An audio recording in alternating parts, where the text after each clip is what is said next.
Live from Utah's news leader, Fox 13 News at 9 starts right now. Good evening, everyone. I'm Bob Evans. We continue to track that big story in West Valley City of the tragic murder-suicide that left 5 members of a family dead.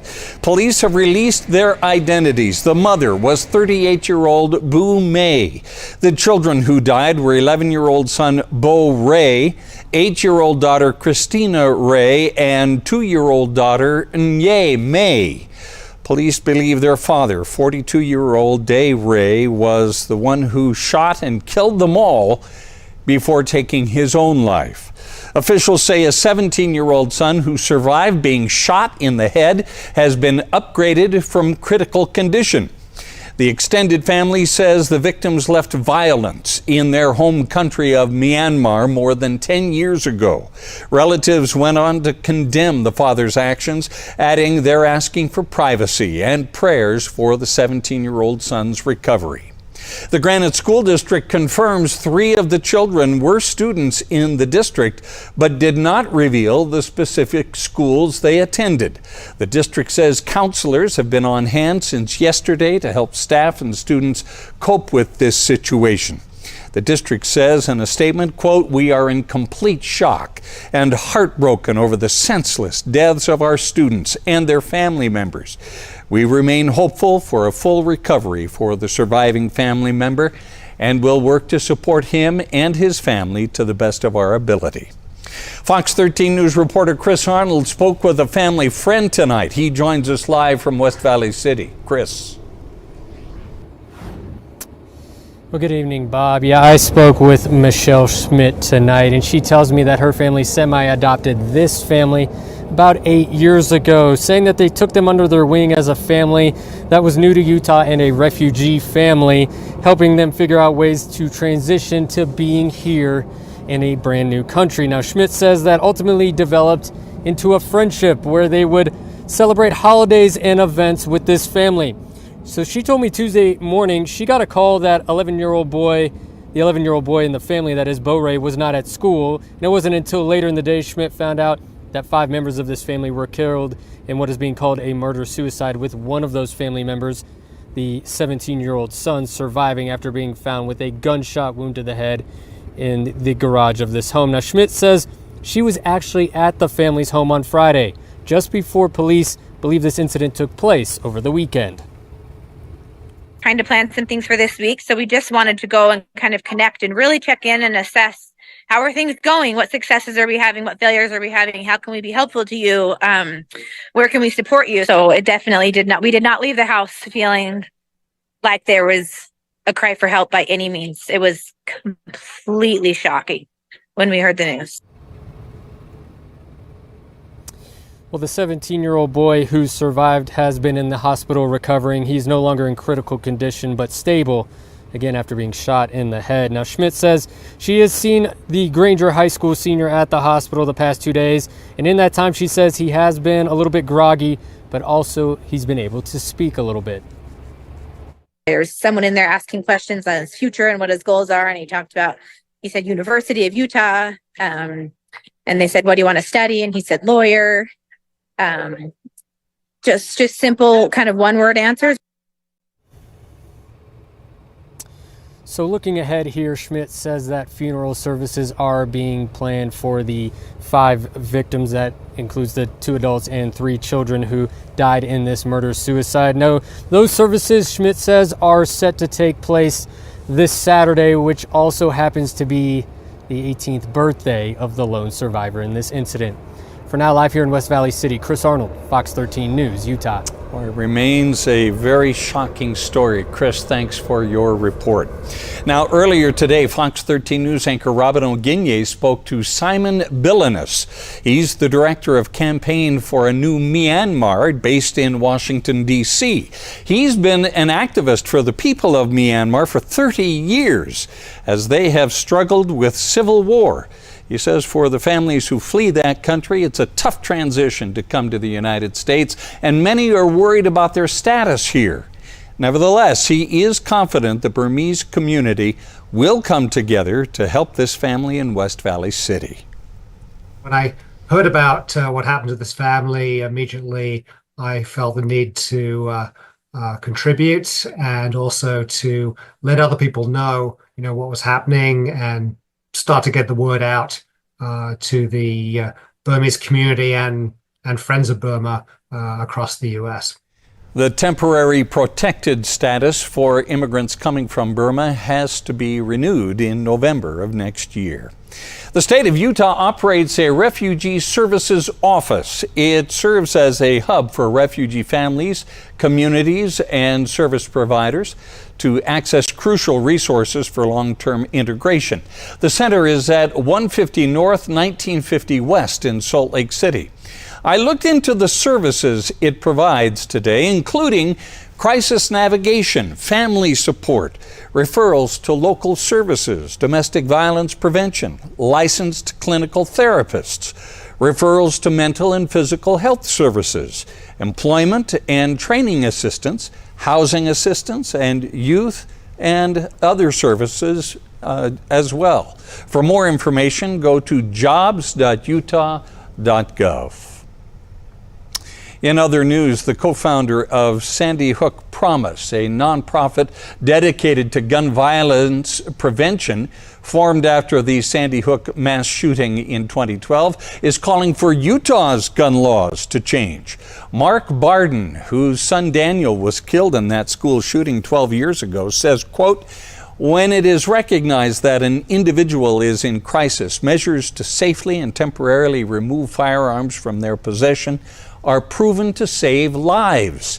After the individual receives that help they need, their firearms can be returned."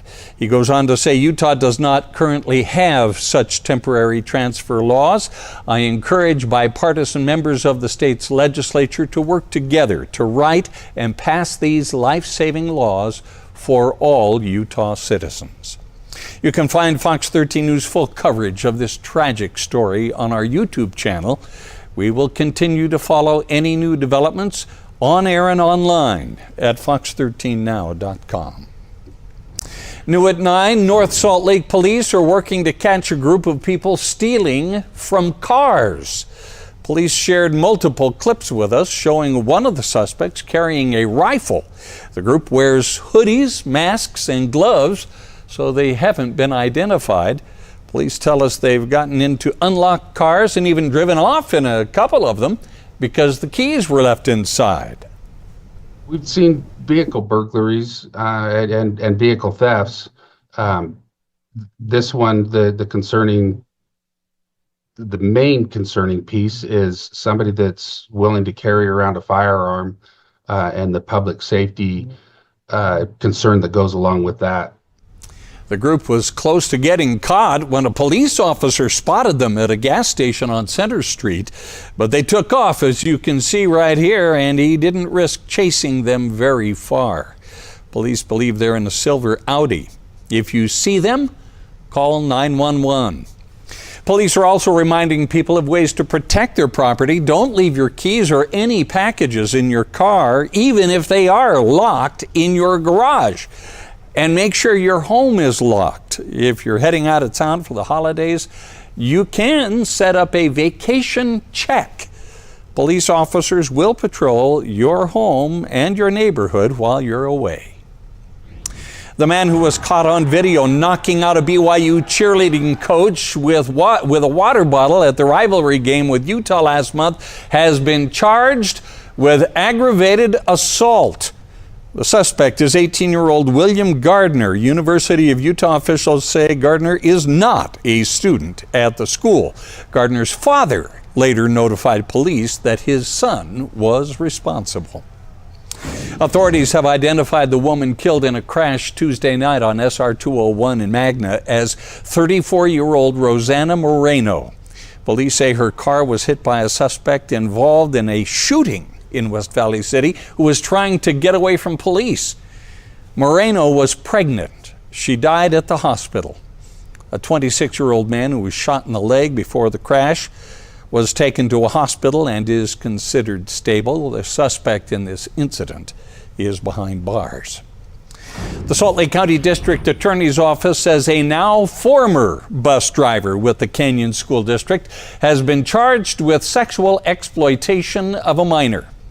69-year-old Val Whitehead was arrested last week after investigators traced uploads of child pornography to his home in Midvale. Additional charges may be filed later. We have an update on the water woes in Huntsville. Mayor Richard Sorensen tells Fox 13 News residents still need to boil their water before drinking it. The water is still being tested every day until bacteria is no longer detected. People can get bottled water twice a day during the 10 a.m. hour and the 5 p.m. hour at the town maintenance building.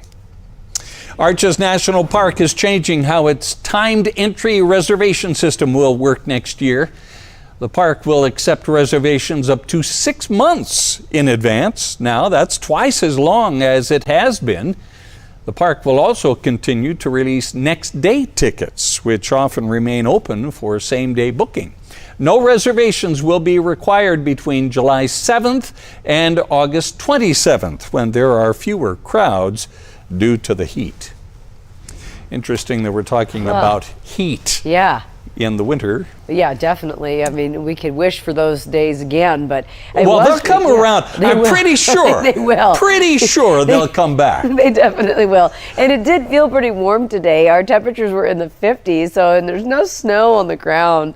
Oh, just what a bummer, but the lights sure are pretty. We do have poor air quality, unfortunately, and that continues to decline over the next couple of days, but it should improve once we get into Sunday, so that'll be nice. 36 degrees now here in Salt Lake City and 39 in Ogden. It's 30 degrees in Provo. Here's looking at our TELUS air view tonight. So we've got yellow air quality all around. A few locations are still in the green. Should be about the same tomorrow. It looks like we'll flirt with that orange, but not quite hit it. Clear skies overnight, so we're not expecting much change in the weather at all.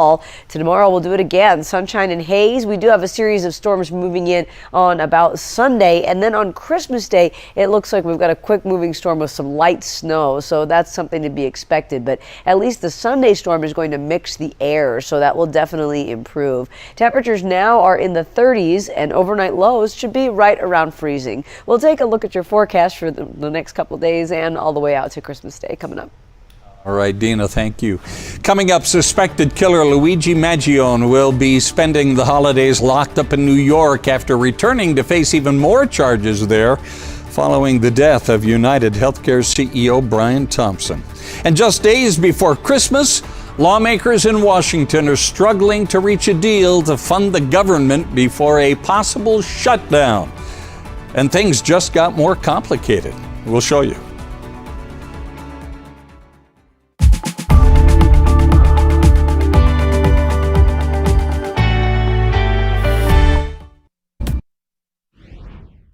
Now to the latest in the murder of United Healthcare CEO Brian Thompson. Suspect Luigi Maggione, who has been held in Pennsylvania since his arrest, has waived extradition and is now in the hands of New York authorities. He is also facing new federal charges. Scripps News national correspondent Katia Tubman has the story from New York. Mangione's federal charges include stalking, murder through the use of a firearm, and a firearms offense. These are on top of numerous charges he faces here in New York, where he arrived earlier today. After nearly a week of uncertainty, Luigi Mangione in a Pennsylvania courtroom gave up fighting extradition to New York, where he is charged in the murder of the CEO of the largest U.S. health insurance provider. Mangione's lawyer spoke about the decision to reporters Thursday. We are ready to do this now.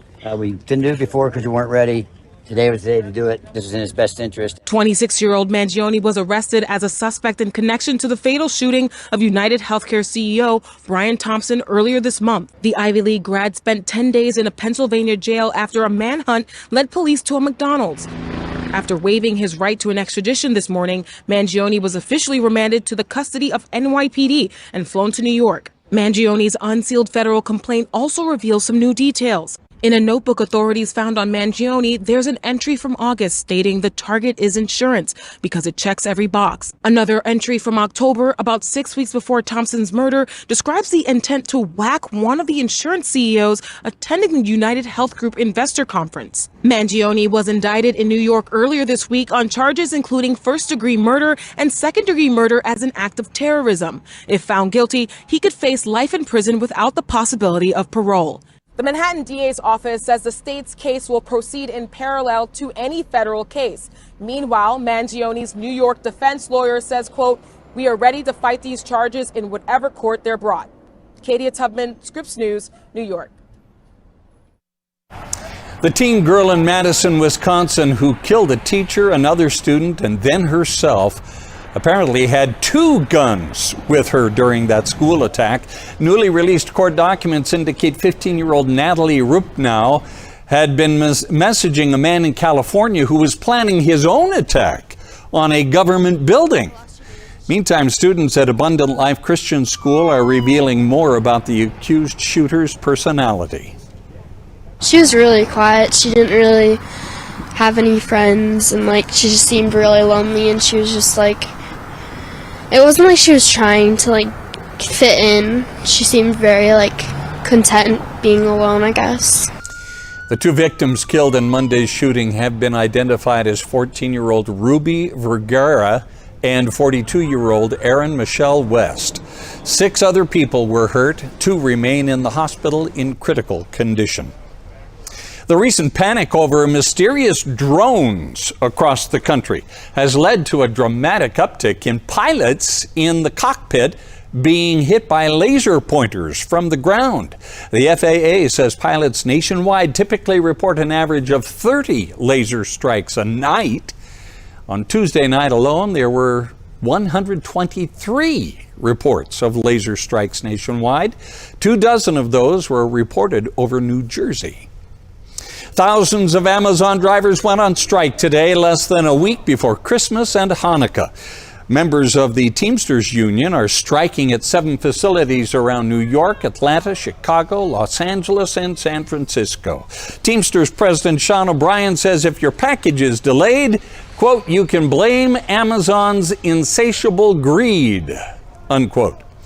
An Amazon spokesperson reiterated the company's position, which is the union does not legitimately represent the delivery drivers, calling it a false narrative. Life expectancy in the United States has rebounded closer to levels before the COVID-19 pandemic. The CDC says life expectancy is rising nearly as quickly as it fell. People were expected to live to almost 79 years old in 2019. That dropped to 76 years old by 2021, and now it's back to 78.4 years old. The improvement is being attributed to lower death rates from COVID-19, drug overdoses, cancer, and stroke. Switching gears to weather now, and look at this. This is the Salt Lake Valley, and I'll tell you what, Dina, you can see that layer of haze over the valley. Yeah, and there was a structure fire today as well, so there's some smoke in addition to that. I saw that coming into work today because that black smoke was still coming up, and you could see that layer. And you could see it just stratifying out with the inversion just all flat over the city, so pretty gross stuff out there. So here's a live look outside now. You've got the natural history camera just showing us the grossness that's in the air. 36 degrees with that fog and haze that's out there. It's not really fog today, it's just urban pollution haze. So that's what we've got going on for the next couple of days, and it should clear out Sunday. So again, not as long lived as the last time we did this a couple weeks ago. So our air quality is in that yellow. We're just barely going to touch the orange, but it should mix out on Sunday. And then next week we have a whole progression of storms moving in, so that should help to really mix things up. It won't really build again next week on Christmas week there. Pretty day though. Really nice sunset tonight here in the Deer Creek Reservoir. Nice shot. We got some nice high cirrus clouds pretty out there. 36 degrees here in Salt Lake and 30 in Provo, turning out to be a nice evening with clear skies. Yes, the air quality is not so great. Southern Utah, you've got really good air and your temperatures aren't all that uncomfortable at all. It's 48 there in St. George. Almanac today shows the high temperature went up to 51 degrees. Our average high is 31. Now, we're not near the record of 61, but it was still way too warm. And in Sunset, 5:03. Hey, get this, only a couple more days and then the days get longer. Isn't that the greatest news you've just ever heard? Well, okay. All right. So our white Christmas, I know. Bob's like, you don't do much around here, just the weather thing. Okay. All right. So looking at our white Christmas stats, so these are kind of interesting because we're always talking about what are the chances that we could have a white Christmas. Everybody wants some snow on the ground. So percent occurrence of when we have about a little over 1/10 of an inch, about 30% of the time, over half an inch, 22% of the time, and greater than 6 inches, only 2% of Christmas days and get that over 6 inches of snow. And snow on the ground, the percent occurrence of greater than an inch, about 51% of the time. That's snow that's already existing on the ground, and greater than 3 inches, only 5%. It looks like we are going to have some light snow though on Christmas Day, so that'll be welcome news. We have high pressure and clear skies all around the west, and that's going to be the case for the next few days. So we've got that high around, and then things do progress as we get into Sunday, and we'll mix out the air. Temperature tonight around 30 degrees, clear skies with the haze out there, 32 in St. George, and tomorrow sunshine and haze again, and up to about 50 degrees in the afternoon, and 61 there in St. George. In southern Utah, nice days. I mean, that's not bad weather for late December there. Temperatures around 60 over the weekend, and for the Wasatch Front, we've got the hazy conditions. There's the clouds mixing in with our system, and then we're mixing with some rain and snow, and a chance for light snow on Christmas Day. We'll have another look at weather coming up. Thank you so much, Dina. Striving to make the country's animal shelters no-kill in the new year. Coming up, a holiday adoption event where you can take home a new family member for free.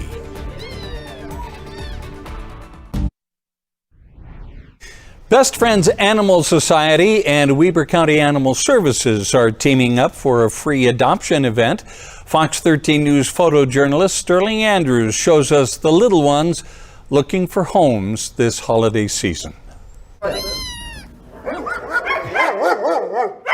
We are at the Weber County Animal Shelter for a Merry Adoption event. We are taking care of the adoption fees for today and tomorrow. Friday, December 20th from 1:30 to 5:30, you can come into the Weber County Animal Shelter and adopt an animal, and that adoption fee will be waived. Best Friends Animal Society had made a goal to make Utah and the country no-kill by the end of 2025. And in order to do that, we have to work closely with our network shelter partners.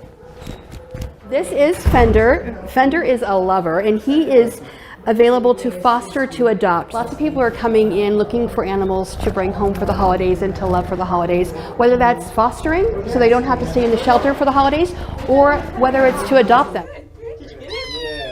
There are so many animals that are in need, and there are so many people that can provide loving homes for them. It makes a world of difference if you do have an animal in your home. The morale, the fun, the laughters, the playfulness is just, it's so good for your mental health. Best Friends Animal Society says if you aren't quite ready to adopt yet, they really do need foster families as well. Best Friends provides all the food, supplies, and veterinary care required, and you can do it for just a night or two over the holidays. Supporters call it a scholarship program. Critics call it a voucher system taking money from Utah public education. It showed up in court today. We'll have a recap of today's proceedings. Plus, a former Utah police chief pleads guilty to drug and misconduct charges.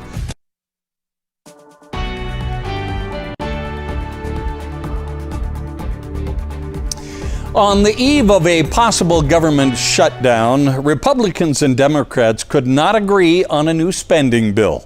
Republicans pared it back after President-elect Trump weighed in. Scripps News congressional correspondent Nathaniel Reed has the latest.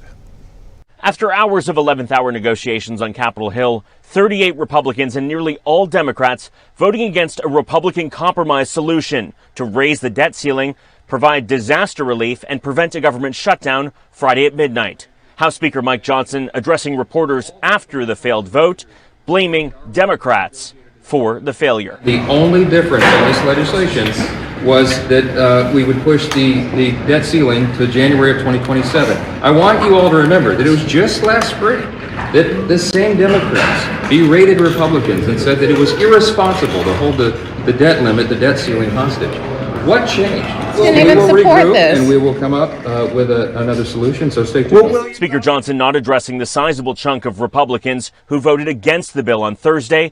The House of Representatives expected to return on Friday to continue working to find an 11th hour solution to prevent a government shutdown Friday at midnight. It's not clear if they'll be able to find one or if a shutdown could happen ahead of Christmas. At this point, many lawmakers saying that they will not return home for the holidays until a solution is reached. Some Republicans openly mulling going back to their original bipartisan plan with Democrats, which was ultimately abandoned after attacks from President-elect Donald Trump, Vice President-elect J.D. Vance, billionaire Elon Musk, and others in the conservative community. At this point, the path forward remains unclear. Nathaniel Reed, Scripps News, Capitol Hill. A Salt Lake City judge is deciding the constitutionality of Utah's school choice program. Critics say it's a voucher system taking money from public education, but lawyers for the state want the teachers' union's lawsuit thrown out. The Utah Education Association accuses the state of siphoning money from public schools to go to another type of school or pay for expenses. The Utah Attorney General's office argues the legislature acted within its authority when it created the Utah Fits All program. Parents on both sides of this are involved in the lawsuit. Children like those of my clients, because they support their children outside the public education system. I'm mostly just excited to be here and be part of the process and fighting this cause for Utah's public school students, and especially for higher needs special education students like my son who were affected by the voucher program. The judge gave no indication which way she is leaning. A ruling will likely come next month. Regardless of what happens, expect this lawsuit to go all the way to the Utah Supreme Court. If you live or work near downtown Salt Lake City, you probably saw smoke in the sky today. It was from a massive fire at an abandoned building. Dozens of firefighters battled the flames that broke out just before 10:30 this morning near 1030 South, 200 West. Crews fought the fire most of the day. The building was once used as a Mrs. Fields cookie manufacturing facility, but has been abandoned for more than 5 years now. No one was inside, no one was hurt. So we're able to isolate it to the building of origin in order to protect it from going to any exposures to the north, being the cleaners that is just to the north here. The cause of the fire is under investigation. The Utah Highway Patrol is warning you to slow down after a woman was hit and killed in Park City this morning. It happened on Kearns Boulevard right across the street from Park City High School just before 7. UHP says she was hit by a man driving a pickup truck. Investigators believe she was walking home, which was nearby. She wasn't in a crosswalk, and she was trying to get across the road. It was kind of dark, and all indications is that the guy did not see her as she was trying to cross the road. So the driver was extremely cooperative. He's cooperating with the investigation. He's given his statement, and at this point we're still just trying to piece together exactly what happened. Several students saw the accident. Park City High School made mental health coaches available for anyone who needs them. Former Gunnison Valley Police Chief Seth Hendrickson has pleaded guilty to drug and misconduct charges. He was the chief until earlier this year when narcotics went missing. 10 days ago, Hendrickson pleaded guilty to 2 misdemeanor counts of possession of a controlled substance and 1 count of official misconduct. In the courtroom, a prosecutor explained what happened. The K-9 officer in Gunnison Valley Police Department was scheduled to recertify with the K-9. The drugs had been placed in his office desk drawer that was behind locked doors and accessible only to police employees. On that date when the officer went to retrieve the drugs, the box was missing from his drawer. Subsequently, it was determined that the defendant had taken the drugs. The heroin was missing and he tested positive for heroin, and for codeine and morphine and heroin. And Mr. Hendrickson, do you agree that that is the factual basis that supports your guilty plea? Yes. Sentencing is scheduled for next month. Hendrickson faces a year in jail on the drug charges. Attorneys told the judge Hendrickson has already completed some drug treatment, has agreed to more, and will not contest state police regulators taking away his law enforcement badge. Coming up, big changes are coming to Bangerter Highway starting tomorrow. We'll break it down for you. Dina? And we continue with building haze all around, but we also have very warm temperatures. Today we had a high of 51 degrees. Our normal high is 38. So tomorrow we should do that again, but the haze is going to get thicker. We'll take a look at when the next storm is going to be here straight ahead. A St. George family who has lost 3 children in 2 years is turning grief into the gift of life. Tiffany and Earl Rose have 3 biological children and have adopted 19 other children, mostly with disabilities. On their way to a family gathering at Grandma's last weekend, the Rose's son Aiden died after dealing with cerebral palsy for 22 years. Tiffany says, like her other departed children, Aiden's organs have been donated.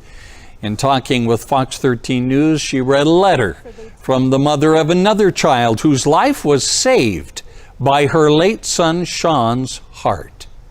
We are forever grateful that you decided to help us out during what must have been such a painful time for you. Your decision is and forever will be truly heroic. Tiffany says the grief of her family's losses have been outweighed by the love of her family and the outpouring of love from others. Starting tomorrow night, UDOT will close 9800 south to east and westbound travel at Bangerter Highway. Could take up to a year for crews to turn that intersection into an interchange. UDOT says this is one of the last intersections on the Bangerter South project. That's going to save people time, and it's also going to be safer because you're not only talking about getting people to where they're going smoother and easier, but when you take out a traffic signal, you're taking out a conflict point. So that. Once all are done, UDOT will have created 14 interchanges on Bangerter Highway over the last 13 years. Coming up, Fox 13 News 12 Nights of Holiday Cheer continues. We'll give you a behind-the-scenes look at the spectacular Nutcracker ballet that's being put on by Ballet West. A couple of former Utes made big plays for the Broncos against the Chargers tonight in the NFL. And the Utah Jazz making some big plays in Detroit. Was it good enough to get the win? The highlights are on the way.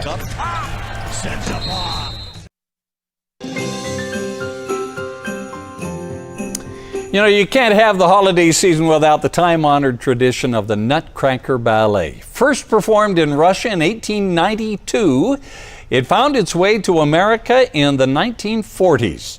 As Fox 13 News reporter Spencer Joseph shows us, it's a tradition those in Utah are working hard to keep alive.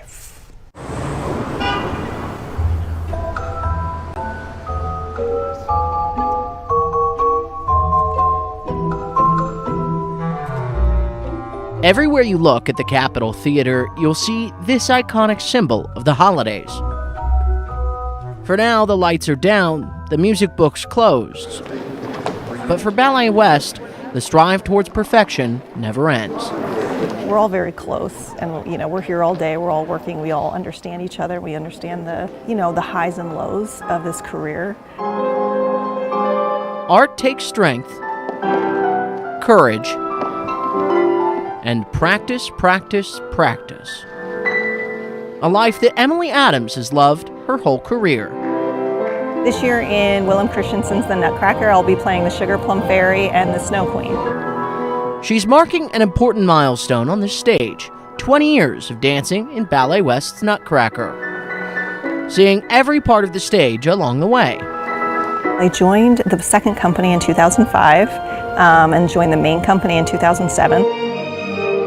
I've gotten to do all the roles basically in the Nutcracker, all the female roles. You know, I can look back to 18 years ago and be like, wow, like, you know, look at my career and look at all the people that I've gotten to dance with. But Emily isn't the only one marking a milestone. The whole production is celebrating 80 years of this holiday tradition. One thing that's so special is that it's America's first Nutcracker that Willem Christensen choreographed in 1944 in San Francisco, and then it was brought here. A fact they hold dear in their drive to perform. Especially when I see photos of, like, you know, I saw a picture of like a couple dancing in the original 1944 and just seeing the different, you know, how different they looked and how different their costumes looked. So sometimes I'm like, oh, I wish I could go back in time and like watch the original. Being the first Nutcracker in America, this ballet company ushered in a new part of holiday Americana. You know, this was a way for people to escape the troubles of every day, and it's turned into a family tradition around the holidays, and I think, you know, it connects generations of people. So while the hours are tough, something about the Nutcracker connects audiences and performer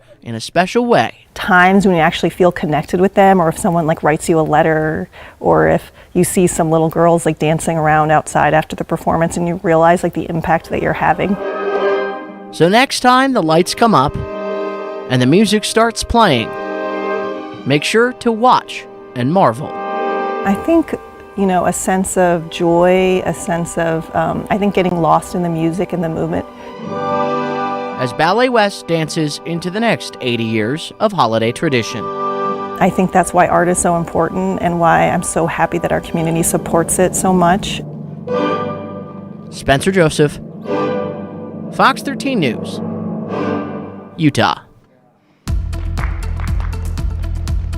You know what you may not know is Willem Christensen, that was mentioned in that piece, not only founded the San Francisco Ballet and choreographed the Nutcracker, but he came to Salt Lake City and founded Ballet West as well, and brought the choreographed Nutcracker here to Ballet West. Amazing, and it's such a beautiful performance. Oh yeah, Willem Christensen, we can't say enough about and give him enough credit for Ballet West and the legacy of incredible arts here in Utah. He passed away in October of 2001, so he's been gone for about 23 years now, but my goodness, his legacy lives on. Definitely, and what a great opportunity to see that show at the Capitol Theater too. Our Ballet West, they are just magnificent. All right, here's our Zion National Park picture for today. The geese are out and about, or should we say oot and a boot? Oh yeah, okay. Well, the geese are out and it's a pretty day, and the air is pretty clear depending on where you go down south, but here in the north is not quite the same. So we've got hazy skies all around tonight, and the air quality is deteriorating. 36 degrees our current temperature now, 39 in Ogden. Here's our Telus air view. Mostly yellow all around, so poor air quality. A few locations coming in green, but we'll continue with the poor air quality tomorrow. Now overnight, hazy skies tonight, not terribly cold, only down to about 30 degrees for our overnight low. So temperatures in the 30s, currently 36 here in Salt Lake, and zooming out, we got a 27 in Moab and 48 in St. George tonight. So a cool night, but not frigid by any means. Satellite image today shows clear skies all around, and we do have high pressure, and that's going to be the case for the next few days. I want to show you futurecast going forward, just the lack of active weather here. But then we get into Sunday, so late Saturday night and Sunday, and we've just got a small storm that brushes by, and that should be enough though to mix up the air. And then a lot of people are asking about the chances for snow on Christmas. It does look like we are going to have a little bit of light snow on Christmas Day, but nothing huge. So let's look at past Christmas data. The percent occurrence of having about greater than 1/10 of an inch of snow is 30%. Percent occurrence greater than a 1/2 inch at 22%. Percent greater than 6 inches, 2%. And snow already existing on the ground, well, the percent occurrence of that of 1 inch is 51%, but this year we really don't have much going on at all. So we'll have some light snow on Christmas Day, but it doesn't look like a big storm maker, big weather maker at all. Now overnight with the clear skies, we have haze around, temperature of 30 degrees here in Salt Lake, down to 32 tonight in St. George, so pretty similar to what you were here on our Thursday morning. Tomorrow temperatures around 60 in southern Utah and 50 in the north with building haze, and the haze will get thicker tomorrow, unfortunately, on Friday and Saturday in northern Utah. Utah. Southern Utah, you've got nice air and temperatures around 60. Christmas does get a little cooler. That storm moves through and just gives you guys a little bit of additional cloud cover and some cooler air. So we've got temperatures in the 50s, and then that light rain snow mix moving in Sunday night into Monday, and then on Christmas Day, it looks like we have a little bit of light snow and some colder weather on the way. The Utah Jazz played game 2 of their 5-game road trip tonight in Detroit. Laurie Markkinen had a big game for the Jazz, 27 points and 14 rebounds. Here's the big finisher on the break. Jordan Clarkson gets it to him, and he throws it down. The Jazz led at 48-19 after the first quarter. The Jazz had 2 impressive dunks. First, it's Keontae George. Rises and rocks the rim. The poster jam over Jalen Duren. George scored 28 points. Then in the third quarter, Bryce Sensabaugh throws it up for Colin Sexton. The reverse on the alley-oop. That's nice. Here it is again. Sexton calls for it and finishes in style. This game was physical. Paul Reed and Jordan Clarkson get into it. Then Rollin Holland comes in and fists were raised. Holland and Clarkson both ejected from this game. The Pistons cut into the 29-point lead, but the Jazz made some big shots in the fourth. 5 of 7 from three-point range. He led the team with 30 points with Sexton. George was 7 of 13 from long range. This one put the Jazz back up 10. And then with the lead down to 5, John Collins put it away with this corner 3. Jazz held on to win this physical game over the Pistons, 126-119 for their 6th win this season. The Broncos took on the Chargers. Former Brighton and Utah star Cody Barton with the tackle for the loss. He had 7 tackles for the Broncos. Another former Ute caught a touchdown. Bo Nix finds Devon Vele for the score. But the Chargers won the game 34-27. The Utah Hockey Club won their 3rd game in a row last night. They rallied back from a 2-point deficit in the 3rd period with goals from Clayton Keller and Dylan Gunther to force overtime. And then it was Logan Cooley to Mikhail Sergachev for the game winner in OT.